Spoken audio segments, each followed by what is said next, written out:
So, good evening. We're back again. This is take maybe number 5. The flickering on the lighting was mad. I don't know what was going on with it, if I'm completely honest, but it was just flickering like crazy. So, yeah, this video's taken a lot longer to get out than I thought it'd do because I've taken 5, 6, 7 takes or whatever it is. But listen, big up to everyone who's subscribed to the channel recently. I do appreciate that. Mad love as always. You lot are mad, I swear. Maddest set of subscribers on this platform. Everywhere I go, you follow, and everything I do, you watch as well. So I do appreciate it. Big up everyone, man. Make sure you stick a like on the video. Make sure you subscribed as well. Road to 60K. We're nearly 6/10 of the way to that little YouTube plaque, which we could have in the background. If you haven't checked out the video I did earlier, the stream I did with Rants and Bants, go and check that out. That stream was lit. And make sure you check out the Martin Odegaard video that I dropped before that. And before that, criminally underviewed, the Kenny Ken player ratings. Go and check that out. All of them videos have dropped today. But we are going to speak about Mikel Arteta. We're going to speak about Edu Gaspar as well. Two people that are very, very much out of their depth at this football club. Mikel Arteta keeps banging on about culture, structure, process, non-negotiable, blah, blah, blah, blah, blah, blah, blah. Absolutely sick of it. He sat in his press conference the other day and said that if you don't win the league or you don't win a trophy, it's been a failure. Well, why are you here then, mate? Edu, allegedly, there was a story that broke saying that he's involved, because I think his agent's Kia Jarabchin, that they've been involved in something they shouldn't have been involved in. I haven't got the ins and outs of that. To be honest, I particularly don't really care. But the player involved has now been banned from football for life, apparently. I don't know how true this story is. It might even have been made up. Who knows?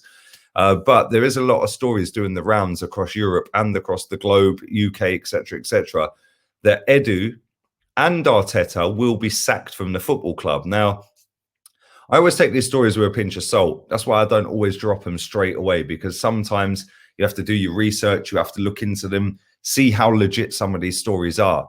And I'm like, what do I think about this? Well, let me be honest with you, yeah? Let me be straight up honest. Josh Kroenke was at the game yesterday. That doesn't necessarily mean that there's going to be big decisions happening. Obviously, there is a lot of pressure on the Kroenkes. There was a weak and limp protest at the game.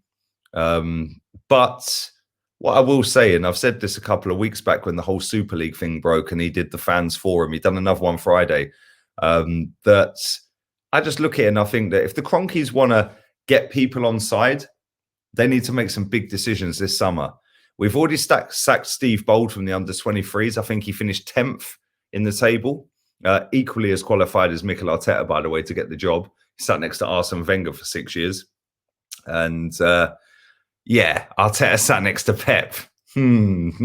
Same thing. But we've sacked him.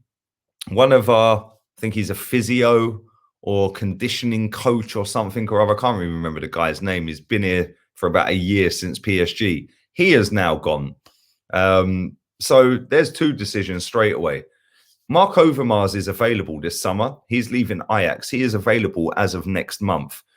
That is the role that Edu does at this football club. And there is a lot of talk going around that Edu is going to lose his job. And let's be honest here. Like I said, if the Kroenkes want to get people back on side, they're going to have to make the big decisions. They're going to have to make decisions that will put people's noses out of joint and go, well, hang on a minute. I thought this was part of a process. It's now not a process. We're now hiring and firing. Look, at the end of the day, a process doesn't have to be a 4-year thing where you just go with it for 4 years with the same recruitment team, the same personnel in their job roles. A process is a process that is an ongoing process, step by step, week by week, month by month, year by year, to get you to your ultimate goal. Now, if the Kroenkes want to get people back on side, me personally, they're never going to see this stream or video. But if they do see it, me personally, I'd say this. Get rid of Mikel Arteta. Go and get a proper manager. Nuno is available. He has managed a football team successfully into a Premier League. And then from the first season in the Premier League into a Europa League spot. And they got further than us in that Europa League. Because this manager knocked us out to Olympiacos. Wolves then played Olympiacos, whatever, yada, yada, yada. If you want to get the fans back on side, you get rid of Edu. The only reason Edu's got this job is because he was a bench player for the Invincibles. Let's have that right. I look at it and I think, if the manager's failed, which he has, because he's failed to get us into Europe, none of this, oh, we're 6 points off Champions League. We didn't qualify.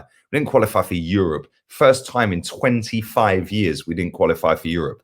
Disgusting, abysmal, pathetic. Now what you got to do is make a decision on that manager. Go and get rid of him. Then what you do is you make a decision on the guy who recruited him. Edu. Mark Overmars is available. Go and get Mark Overmars, a proper legend of this football club. Edu, he was a good footballer. Don't get it twisted. He won't qualify to do this job role. Mark Overmars he's done it very successfully at Ajax. Now go and recruit a manager. Nuno, like I said, is available. People will turn their nose up at Nuno. Why? He commands respect straight away. Look at what he has done with Wolverhampton Wanderers. He has got the freedom of Wolves. I've lived there for pretty much the last 18 months during lockdowns. He has got the freedom of Wolverhampton. Now imagine what he could do with a better team. The style of play at times with Wolves has not been great, but they lost their main striker. They lost their baller, Neto. They've lost their two best players. So I understand why they finished so low down.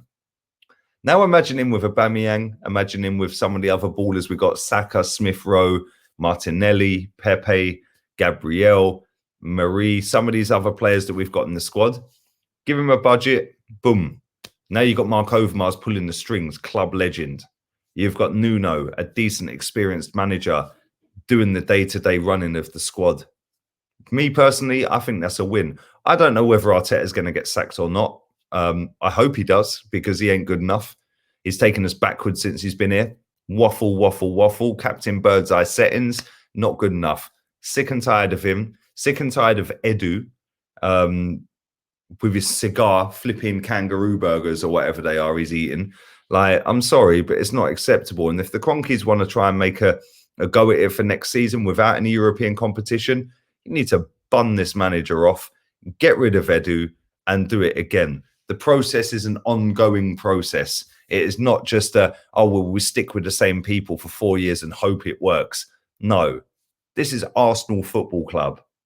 Arteta out, Edu out, and Vinay can jog on with him as well. Go and get David O'Leary in that spot. He's already an ambassador of the football club. And on that bombshell, make sure you subscribe, make sure you like, make sure you follow the Insta just there. Big up to all the real ones. And we're out of here. I will be back again tomorrow. Plenty of content to come, man. I am fully on this work vibe right now. I'm loving life. So let's get on it, man. And we're out of here. Don't forget, everyone out.